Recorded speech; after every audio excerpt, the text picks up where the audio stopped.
आज हम लोग शुरू कर रहे हैं चैप्टर 12 कार्बनिक रसायन का परिचय। ठीक है, चलिए सबसे पहले देख लेते हैं कार्बनिक रसायन का परिचय। सर्वप्रथम 17वीं शताब्दी में लीमरी नाम के एक वैज्ञानिक थे। ठीक है, 17वीं शताब्दी में सन 1675 ईस्वी में लीमरी नाम का एक वैज्ञानिक था। उन्होंने क्या किया कि पदार्थों को उनके प्राकृतिक स्रोतों के आधार पर 3 वर्गों में विभाजित किया। ठीक है, कौन था? लीमरी नाम के साइंटिस्ट थे 17वीं शताब्दी में। ठीक है, 17वीं शताब्दी में लीमरी नाम के वैज्ञानिक थे। उन्होंने पदार्थों को उनके प्राकृतिक स्रोतों के आधार पर 3 वर्गों में विभाजित किया था। ठीक है, पहला था आपका खनिज पदार्थ, दूसरा वनस्पति पदार्थ, तीसरा जंतु पदार्थ। ठीक, चलिए देखते हैं खनिज पदार्थ कौन से थे।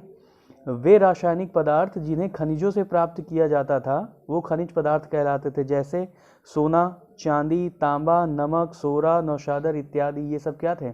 खनिज पदार्थ थे। उसके बाद देखते हैं वनस्पति पदार्थ क्या थे। वे रासायनिक पदार्थ जिन्हें वनस्पति जगत से प्राप्त किया जाता था वो वनस्पति पदार्थ कहलाते थे। जैसे उदाहरण में देख लीजिए, रबड़ के वृक्ष से रबड़, कत्थे के पेड़ से कत्था, अंगूरों से टार्ट्रिक अम्ल, गन्ने के रस से शर्करा आदि। ठीक है, तीसरा पॉइंट उन्होंने जो दिया था प्रकार, जंतु पदार्थ था। वे रासायनिक पदार्थ जिन्हें जंतु जगत से प्राप्त किया जाता था। ठीक है, वो क्या कहलाता था? जंतु पदार्थ कहलाता था। उदाहरण के लिए आपका जिलेटिन, हार्मोन्स, हीमोग्लोबिन, एल्बुमिन इत्यादि था। ठीक है, तो जो 17वीं शताब्दी में लीमरी नाम के वैज्ञानिक थे उन्होंने पदार्थों को उनके प्राकृतिक स्रोतों के आधार पर 3 भागों में बांटा था।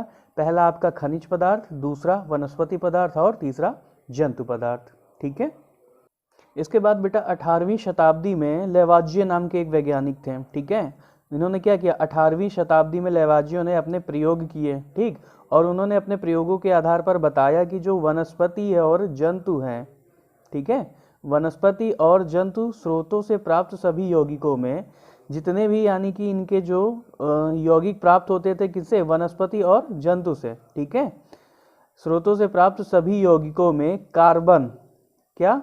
कार्बन और हाइड्रोजन तत्व अवश्य उपस्थित होते हैं। ये किसने बताया? ये लेवाजिये ने बताया। ठीक है, कब?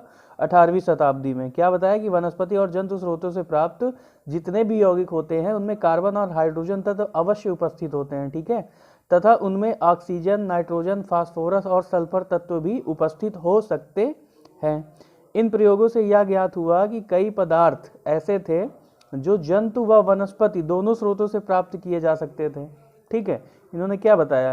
प्रयोगों में यह बताया कि जो पदार्थ है, कई पदार्थ ऐसे थे जो जंतु व वनस्पति दोनों स्रोतों से प्राप्त किए जा सकते थे। ठीक है, अतः जंतु व वनस्पति स्रोतों से प्राप्त पदार्थों को 2 वर्गों में विभाजित करना निरर्थक है। ठीक, अलग अलग रखना निरर्थक है। ठीक है, इसके बाद बेटा 19वीं शताब्दी के आरंभ में पदार्थों को उनके प्राकृतिक स्रोतों के आधार पर फिर से विभाजित किया गया। ठीक है, पुनः विभाजित किया गया और इस बार 2 वर्गों में विभाजित किया गया। पहला था आपका कार्बनिक पदार्थ, दूसरा था आपका अकार्बनिक पदार्थ। चलिए देखते हैं, सबसे पहले देखते हैं कार्बनिक पदार्थ। ठीक है, जीवधारियों, पेड़ पौधों, जीवित पदार्थों से प्राप्त पदार्थों को कार्बनिक पदार्थ कहा गया। ठीक, यानी जितने भी जीवधारियों से हमें पदार्थ प्राप्त होते हैं उन्हें क्या कहा गया? कार्बनिक पदार्थ कहा गया। और रसायन विज्ञान की वह शाखा जिसमें कार्बनिक पदार्थों का अध्ययन किया गया कार्बनिक रसायन कहलाती है। ठीक है, याद रहेगा। जीवधारियों, पेड़ पौधों, जीवित पदार्थों से प्राप्त पदार्थों को क्या कहा गया? कार्बनिक पदार्थ कहा गया। और रसायन विज्ञान की वह शाखा जिसमें कार्बनिक पदार्थों का अध्ययन किया जाता है कार्बनिक रसायन कहलाती है। ठीक है बेटा, जो कार्बनिक शब्द है इसको इंग्लिश में ऑर्गेनिक बोलते हैं। क्या बोलते हैं? ऑर्गेनिक, ऑर्गेनिक बोलते हैं। और ऑर्गेनिक जो नाम है वो बर्जीलियस द्वारा दिया गया था सर्वप्रथम। ठीक है, ऑर्गेनिक शब्द जो है इसका अर्थ है जैव, अर्थात जीवों से संबंधित या जीवो संबंधी। ठीक, दूसरा जो पार्ट डिवाइड किया गया वो कहते हैं अकार्बनिक पदार्थ। ठीक है, जीवधारियों के अतिरिक्त सभी निर्जीव पदार्थ जैसे भूभाग, भूपर्पटी, जिसको क्या बोलते हैं? इंग्लिश में क्रस्ट बोलते हैं, एवं चट्टानों से प्राप्त तथा खनिजों से मिले पदार्थों को अकार्बनिक पदार्थ कहा गया। तथा रसायन विज्ञान की वह शाखा जिसमें अकार्बनिक पदार्थों का क्या किया जाता है? अध्ययन किया जाता है, अकार्बनिक रसायन कहलाती है। ठीक, इसके बाद हम लोग देखते हैं बर्जीलियस का जैव शक्ति सिद्धांत और उसका खंडन किस प्रकार किया गया। ठीक है, बर्जीलियस नाम के एक वैज्ञानिक थे, इन्होंने एक धारणा प्रस्तुत की। क्या प्रस्तुत की, चलिए देखते हैं कि कार्बनिक यौगिक का निर्माण केवल जैव शक्ति के प्रभाव से होता है। जैव शक्ति मतलब जीवों में इन्होंने कहा कि एक जो है रहस्यमयी शक्ति होती है जिसे जैव शक्ति कहते हैं। ठीक, तो बर्जीलियस की धारणा थी कि कार्बनिक यौगिकों का निर्माण केवल जैव शक्ति के प्रभाव से ही हो सकता है, अन्यथा नहीं हो सकता। क्या इन्होंने आगे बताया, क्योंकि जो जैव शक्ति होती है वो केवल जीवों में उपस्थित होती है। क्या बताया कि जो जैव शक्ति है वो केवल किस में उपस्थित है, जीवों में उपस्थित है। अतः कार्बनिक यौगिक जो है केवल जीवों के द्वारा निर्मित हो सकते हैं, ये बर्जीलियस ने कहा। आगे इन्होंने क्या कहा कि कृत्रिम विधियों के द्वारा कार्बनिक यौगिकों का संश्लेषण यानी कि निर्माण नहीं किया जा सकता, क्योंकि उनके संश्लेषण में जैव शक्ति का होना क्या है, अनिवार्य है। बर्जीलियस की यही विचारधारा क्या कहलाती है, जैव शक्ति सिद्धांत कहलाती है। इन्होंने क्या कहा कि जो कार्बनिक यौगिक हैं उनका निर्माण केवल जैव शक्ति से हो सकता है। जैव शक्ति का मतलब जीवों में उपस्थित एक रहस्यमयी शक्ति होती है और उसी के प्रभाव से ही कार्बनिक यौगिकों का निर्माण होता है। इसके अलावा कृत्रिम विधियों के द्वारा कार्बनिक यौगिकों का संश्लेषण या निर्माण नहीं किया जा सकता है। ठीक है, इनकी यही विचारधारा क्या कहलाती है, जैव शक्ति सिद्धांत कहलाती है। आगे देखिए, बर्जीलियस के इस सिद्धांत के समय तक, जब बर्जीलियस ने यह सिद्धांत प्रस्तुत किया था जैव शक्ति सिद्धांत, उस समय तक जीवधारियों से जितने भी यौगिक कार्बनिक पदार्थ प्राप्त होते थे उनको प्रयोगशाला में नहीं बनाया जा सकता था। जब बर्जीलियस ने जैव शक्ति सिद्धांत दिया था तब तक कार्बनिक पदार्थ को प्रयोगशाला में नहीं बनाया जा सकता था। ठीक, जबकि अन्य उद्गमों से प्राप्त सभी पदार्थों को प्रयोगशाला में बनाया जा सकता था। जैसे अकार्बनिक पदार्थ थे वे सभी को क्या किया जा सकता था, प्रयोगशाला में बनाया जा सकता था। इस आधार पर बर्जीलियस ने जीवधारियों में एक रहस्यमयी जैव शक्ति की कल्पना की थी। इन्होंने क्या किया था, कल्पना, सोचा था कि जीवों में एक रहस्यमयी शक्ति होती है जिसे क्या कहते हैं, जैव शक्ति कहते हैं। ये बर्जीलियस ने सिद्धांत दिया। ठीक है, अब हम देखते हैं कि बर्जीलियस के सिद्धांत का खंडन किस प्रकार से हुआ। देखो बेटा, सन 1828 में जो बर्जीलियस के शिष्य थे वोलर, कौन थे, वोलर, ये किसके शिष्य से,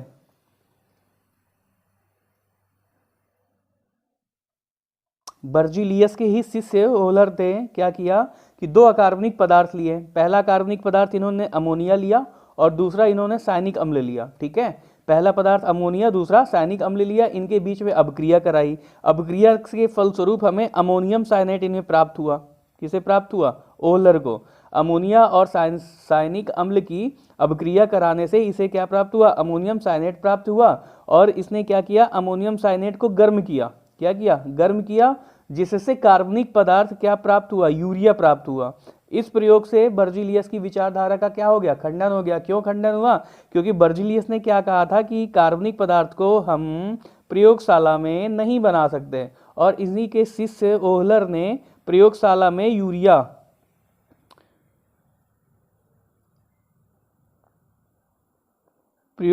क्या बना दिया, यूरिया बना दिया। इस प्रयोग ने बर्जीलियस की विचारधारा को झटका दिया। देखो क्या किया, अमोनिया को साइनिक अम्ल के साथ अभिक्रिया कराई जिससे अमोनियम साइनेट प्राप्त हुआ, और अमोनियम साइनेट को गर्म करने से यूरिया प्राप्त होता है।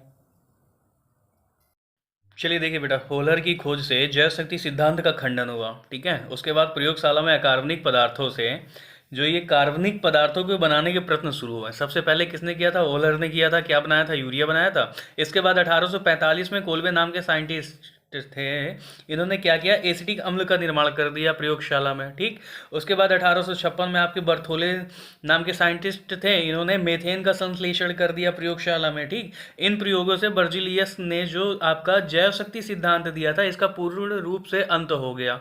बर्जीलियस ने क्या कहा था कि जो कार्बनिक पदार्थ हैं, कार्बनिक यौगिक हैं, उनका निर्माण केवल जीवों के द्वारा हो सकता है। ठीक है, लेकिन बोहलर ने खोज की यूरिया की प्रयोगशाला में, और इन्होंने बर्जीलियस ने क्या कहा था कि जो कार्बनिक यौगिक हैं इनका निर्माण प्रयोगशाला में नहीं किया जा सकता। ओहलर ने कर दिया, कोल्बे ने कर दिया, बर्थोले ने जब प्रयोगशाला में कार्बनिक पदार्थों का निर्माण कर दिया तो इनका जो बर्जीलियस का जैव शक्ति सिद्धांत है ये पूरी तरह से इसका अंत हो गया। चलिए अब देखते हैं कार्बनिक रसायन की आधुनिक परिभाषा क्या है। ठीक है, कार्बनिक रसायन रसायन विज्ञान की वह शाखा है जिसमें कार्बन के यौगिकों का अध्ययन किया जाता है। ठीक, कार्बनिक रसायन में क्या किया जाता है, कार्बन के यौगिकों का अध्ययन किया जाता है। ठीक है, और कार्बन के जो यौगिक होते हैं वही क्या कहलाते हैं, कार्बनिक यौगिक कहलाते हैं। ठीक, क्या कहलाते हैं, कार्बन के ही यौगिक क्या कहलाते हैं, कार्बनिक यौगिक कहलाते हैं। और कार्बनिक रसायन में कार्बनिक यौगिकों का ही क्या किया जाता है, अध्ययन किया जाता है। चलिए अब हम लोग देखते हैं कार्बनिक यौगिकों के कुछ सामान्य लक्षण देख लेते हैं। सबसे पहले देखते हैं इनका उद्गम, सोर्सेस क्या है कार्बनिक पदार्थों के। ठीक है, जो सभी कार्बनिक पदार्थ होते हैं इनका जो प्रमुख स्रोत होता है वो जीव जगत ही है। ओके, नेक्स्ट है आपका तत्वों की उपस्थिति। जो कार्बनिक यौगिक होते हैं उसमें कौन कौन से तत्व उपस्थित होते हैं। देखो, कार्बनिक यौगिक में कार्बन तो अनिवार्य रूप से पाया जाता है, उसके साथ में हाइड्रोजन हमेशा लगभग पाया जाएगा। ठीक है, चलिए देखते हैं क्या लिखा है। कार्बन की उपस्थिति तो अनिवार्य होती है। ठीक, इसके अतिरिक्त हाइड्रोजन भी है जो वो लगभग हमेशा ही पाया जाएगा। इसके अलावा आपका ऑक्सीजन हो गया, नाइट्रोजन हो गया, सल्फर हो गया और फास्फोरस आदि तत्व भी इसमें उपस्थित हो सकते हैं। ठीक, और ये सभी तत्व कैसे होते हैं, ये सभी दहनशील होते हैं। नेक्स्ट है आपका यौगिकों की संख्या। देखो बेटा, जो अकार्बनिक यौगिक है उनकी तुलना में कार्बनिक यौगिकों की संख्या बहुत ही अधिक होती है। क्यों होती है, देखिए कारण क्या है। कार्बन परमाणु में एक दूसरे में प्रबल कौन सा बंध पाया जाता है, सहसंयोजक बंध पाया जाता है, जिसके कारण कार्बन जो है चैन सिस्टम बनाता है, श्रृंखला बनाता है। ठीक है, लंबी खुली व बंद श्रृंखला का निर्माण करता है, जिसके कारण इनके जो यौगिकों की संख्या होती है वो बहुत ही अधिक हो जाती है। ठीक है, अकार्बनिक यौगिकों की तुलना में कार्बनिक यौगिकों की संख्या क्या हो जाती है, बहुत ही अधिक हो जाती है। क्यों, क्योंकि इसमें प्रबल सा संयोजक बंध पाया जाता है और ये लंबी खुली व बंद श्रृंखलाओं का निर्माण करते हैं। आगे देखते हैं। चलिए बेटा देखिए, नेक्स्ट पॉइंट है आपकी बंधों की प्रकृति। इनमें मुख्यतः सहसंयोजक बंध उपस्थित होता है। कौन से बंध उपस्थित होते हैं, सहसंयोजक बंध। आपने ऊपर पढ़ा भी है, प्रबल सहसंयोजक बंध से जुड़े हुए होते हैं कार्बन परमाणु। ठीक है, तो इनमें क्या होता है, सहसंयोजक बंध उपस्थित होता है तो ये जल में क्या होते हैं, विलय होने पर भी आयनन नहीं करते हैं। क्या नहीं करते हैं, आयनित नहीं होते हैं। ठीक है, तो कार्बन अपने कार्बनिक यौगिकों में कैसी संयोजकता प्रदर्शित करता है, चतुसंयोजकता प्रदर्शित करता है। यानी कार्बन की जो संयोजकता होती है वो क्या होती है, 4 होती है। ठीक है, चतुर्थ संयोजकता प्रदर्शित करता है। नेक्स्ट है आपका हीट इफेक्ट, ऊष्मा का क्या प्रभाव पड़ता है कार्बनिक यौगिकों में। तो देखो बेटा, सहसंयोजक बंधों के कारण कौन से बंध उपस्थित होते हैं, सहसंयोजक बंध। इन्हीं के कारण जो इनके गलनांक और क्वथनांक होते हैं वो क्या होते हैं, बहुत कम होते हैं। ठीक है, कैसे होते हैं, कम होते हैं। और जब हम इन्हें कार्बनिक पदार्थों को, कार्बनिक यौगिकों को गर्म किया जाता है तो ये अपघटित होने की अत्यधिक क्षमता होती है इनमें। किनमें, कार्बनिक पदार्थों में, कार्बनिक यौगिकों में क्या होती है, अपघटित होने की जो क्षमता होती है वो अत्यधिक होती है। चलिए बेटा देखते हैं, अगला पॉइंट है विलेयता। ठीक है, ये प्रायः जल में कैसे होते हैं, अविलेय होते हैं। कौन, कार्बनिक यौगिक। ठीक है, जल में अविलेय होते हैं, लेकिन कार्बनिक विलायकों में क्या होते हैं, विलेय होते हैं। अभिक्रियाओं की गति देखते हैं। जो कार्बनिक पदार्थ होते हैं ये आणविक अभिक्रियाएं प्रदर्शित करते हैं। कैसी अभिक्रियाएं प्रदर्शित करते हैं, आणविक अभिक्रियाएं प्रदर्शित करते हैं।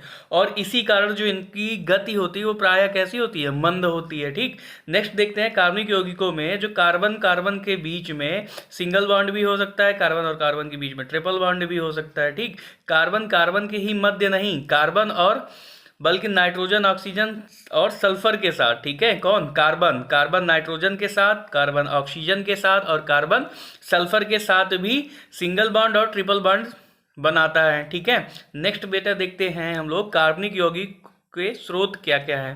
पहला है बेटा प्राकृतिक स्रोत। देखते हैं प्राकृतिक स्रोत में क्या क्या आता है। देखिए सबसे पहले प्राकृतिक स्रोतों में पौधों से प्राप्त क्या क्या होता है, हमें देख लेते हैं। कार्बनिक यौगिक कौन कौन से ऐसे हैं जो पौधे से प्राप्त होते हैं। सबसे पहले आपका एसिड हो गया, एस्टर, कार्बोहाइड्रेट, वनस्पति तेल, विटामिन हो गए, गोंद, सुगंधित तेल हो गया, परफ्यूम आदि प्रमुख कार्बनिक यौगिक पौधों से ही प्राप्त किए जाते हैं। ठीक है, ये सब क्या है, कार्बनिक यौगिक है और ये मुख्यतः पौधे से ही प्राप्त किए जाते हैं। नेक्स्ट है आपका जीव जंतुओं से कौन से कार्बनिक यौगिक प्राप्त होते हैं, जैसे प्रोटीन हो गया, आपका वसा हो गया, हार्मोन्स, यूरिया आदि, ये सब कैसे प्राप्त होते हैं, जीव जंतुओं से प्राप्त होते हैं। नेक्स्ट है आपका कवक व सूक्ष्म जीवियों से एल्कोहल, एसिड, एंटीबायोटिक आदि प्राप्त होते हैं। ठीक है, प्राकृतिक गैस व पेट्रोलियम से आपको क्या प्राप्त होता है, गैसोलीन हो गया, केरोसिन हो गया, लुब्रिकेटिंग हो गया, तेल, वैसलीन, पैराफिन, मोम, कोल तार, ये भी क्या है, ये भी आपके कार्बनिक यौगिक हैं जो हमें प्राकृतिक गैस या पेट्रोलियम आदि से प्राप्त होते हैं। नेक्स्ट है बेटा प्राकृतिक स्रोत आपका हो गया। नेक्स्ट है बेटा आपका संश्लेषित स्रोत। ठीक है, कुछ रंजक हैं जैसे आपके कुछ रंजक और रेशे, दवाइयाँ, विटामिन, ये क्या है, ये सब प्राकृतिक उत्पाद हैं। लेकिन अधिक संख्या में जो भी हमें आवश्यकता होती है वो सब क्या है, जितने भी कार्बनिक यौगिकों की आवश्यकता होती है वो सब क्या है, संश्लेषित क्रियाओं के द्वारा बनाए गए हैं। ठीक है, अधिक संख्या में आवश्यक कार्बनिक यौगिकों को कैसे प्राप्त किया जाता है, संश्लेषित क्रियाओं के द्वारा ही प्राप्त किए जाते हैं। चलिए देखते हैं बेटा कार्बनिक रसायन का महत्व हमारे जीवन में क्या है। ठीक है, जो कार्बनिक रसायन है उसका मानव जीवन से अटूट एवं घनिष्ठ संबंध है। कारण क्या है, चलिए देखते हैं। भोजन में जैसे वसा और तेल प्राप्त होता है हमें, प्रोटीन, कार्बोहाइड्रेट और विटामिन्स। ठीक है, उसके बाद कपड़ों में हमें कपास है, जूट, रेशम, टेरिलीन है, डेक्रोन है, नायलॉन है, पॉलिएस्टर, नारियल आदि हो गया।